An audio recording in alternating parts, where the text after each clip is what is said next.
And I love what you're saying, like recommending somebody who's cheaper versus, like finding out what's truly important to them and giving them everything that is going to meet their needs.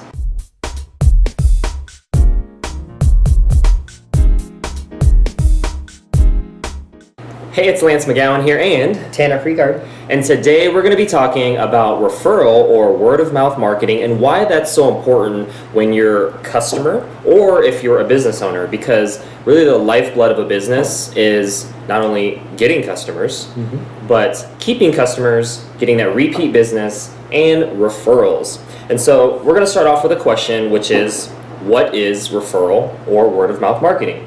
And basically, it's just the oldest form of marketing. And it's, hey, I bought an iPhone, or I bought something really cool that I like and adds value. And Tanner's looking for a phone. Is he going to get Android? Is he going to get iPhone? Is he going to get the iPhone 6 or 7 or 8 or 9 or 10? What is he going to do? I say, here's my experience with it. And whether I have a referral code or a promo code or not, my goal is to help Tanner get the best phone for him, based on price, quality, service, and my own experience to kind of guide him along the way.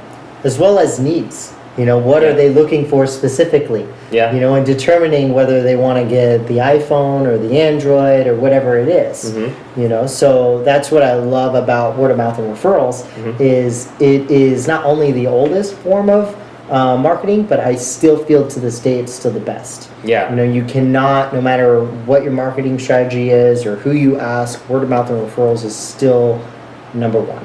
Yes, it's definitely the most effective, for sure. Yeah. Reputation and management are some key aspects, because really what is a referral is it's an extension of you and your trust with that relationship. You're putting all of those things on the table when you're recommending to somebody. So I think that that's a big hesitation of why most people kind of like, oh no, I'm not going to, or I don't do referrals. I don't know if you've ever heard of that one before, gotten that one before. When it was early in my career, I used to get that a lot. And so we started to break those things down and say, hey, you know what? If you saw a really good movie, would you tell a friend about it? And what do you think they said? Yes, especially on Facebook and social media. Absolutely. Yeah. Or if you had a really good friend of yours that was looking for an Italian restaurant, would you give them a couple recommendations? Yeah. Absolutely. That's all a referral is. A referral is simply like, hey, I had an experience at this place. I enjoyed it. You should go enjoy it as well. Right. Regardless of what it is that comes after that, you always are able to maintain that friendship just because it is that extension of you saying, I like and trust and believed in what I saw, had, or did, and that's why I think you should do the same. Yeah, and so when you give a referral, it's the extension of your reputation to that business, but the business is basically managing their reputation as well. Absolutely. Or their brand, and referrals are just the bridge between the person in need and the actual business solution. And so there's the business solution, there's a person in need, and you, who are offering the referral, is that bridge. And so you're saying, hey, I had, like you said, an experience, and this person has a need. Let's match them up. It's kind of like matchmaker. Yeah, a little bit. It is. Yeah. It's also the easiest form of way to start a business. As you find a need, you find a solution, you put yourself in the middle of it, and you just help match people up with that. Yeah. And fix it. Yeah, and you offer that in the financial services realm, and obviously I help people in the health and wellness realm. So, people have financial needs, or, they're in debt, or there's a lack of savings, or they need retirement income. And then for me, there's lots of different health priorities that people go through, like low energy, digestion, sleep stress, muscle pain, colds, flu, there's lots of stuff. And so it's so important to be able to bridge through education, personalized support, and the ability to offer referrals to specific products and services that can help people get from where they are to where they want to be. True. So let's talk about some of the pre-qualifications that you look for when you are referring to somebody. Okay. And what you look for on like when you're sitting down with somebody as well. So what would you say are your pre-qualifications? Yeah, so if I'm meeting somebody or talking with somebody over the phone because they're watching this video, or I met them in person, one of the first questions I'm going to ask after we get to know each other a little bit is basically, what are your health concerns? And so, what is keeping you up at night? What's frustrating? What's costing a lot of money from a health standpoint? And sometimes I'll lead by example and give my top three. And then the second pre-qual question that is important for me to understand is, what are your health goals? What would you like to accomplish with your health? Was it save money? Is it live better? Is it not have this thing going on or less of this thing going on? And then the third one is basically, are you open to using natural solutions? Are you open to using like supplements and other things like that?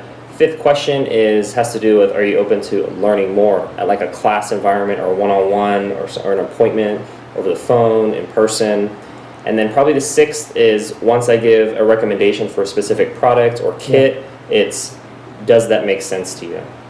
And then by then I'll understand if money is an issue or things like that, and I can provide some solutions. And some solutions, if money is an issue, is I give recommendations for competitors that are cheaper, because it's important for me to not just give a solution, but give a solution that matches their financial needs, or things like that. And that's a Jordan Belfort principle. He'll recommend to a competitor that's cheaper, just to show that, hey, I care about you getting a solution, even if it's not for me. True. There's also people can save up for specific things.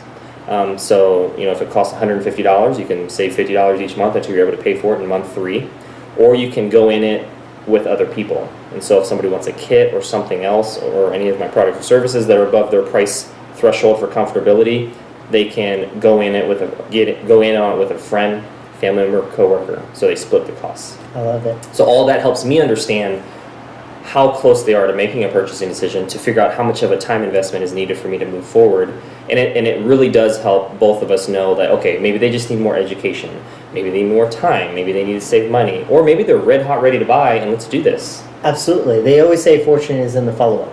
Yeah. So most of the time we stop following up with people because we don't feel like it's important to them at that time, which may or may not be true, but yet we know as soon as we start following up with them at another time, then we're all of a sudden doing certain aspects that we never thought were possible, or never were achieving at that specific time, I guess. Yeah.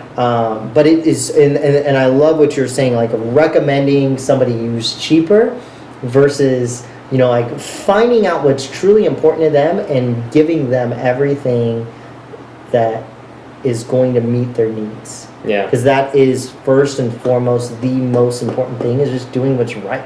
Yeah. And I encourage you, if you do not have a list of things that you say, hey, these are what I list as far as pre-qualifications, I would encourage you to make that list. I know that that's something that you spend a lot of time on. Yeah. Mine's very simple, just like yours. I have a little acronym. It's called MACHO. And we look for, and this is what I train my brand new associates to say, hey, these are the, when you have all 5 of these components, you have 100% closing ratio.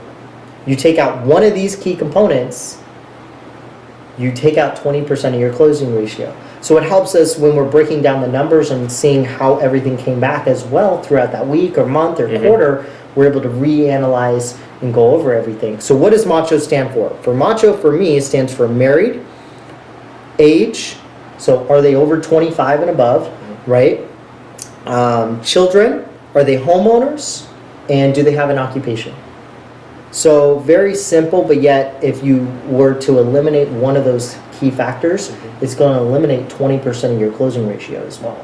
So it's very important to make sure that not only you have that list, but making sure that you're utilizing it and figuring out, well, if they don't have these specific things, what is the likelihood of us moving forward on anything? Yeah. Or do I refer them to somebody else at that point?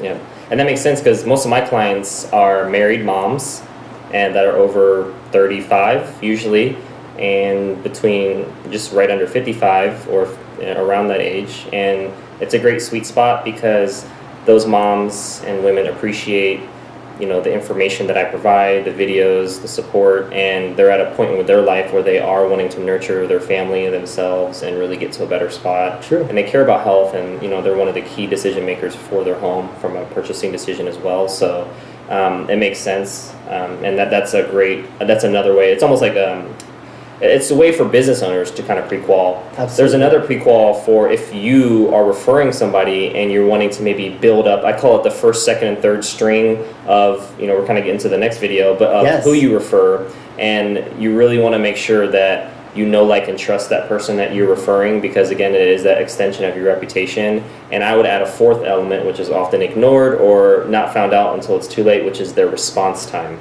So do they respond within 24 hours? Because that's best in class. If they respond back in 48 hours, that's still good, and that's probably most businesses.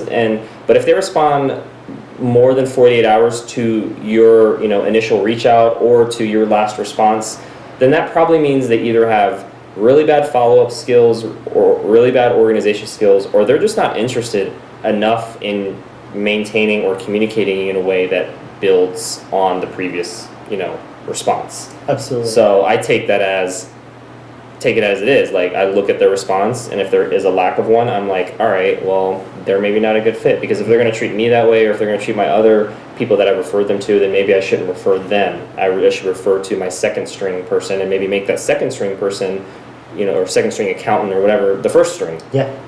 Just like in sports, if somebody gets injured or hurt, or their grades aren't good, or they get trouble off the field with drugs or alcohol or whatever, some scandal,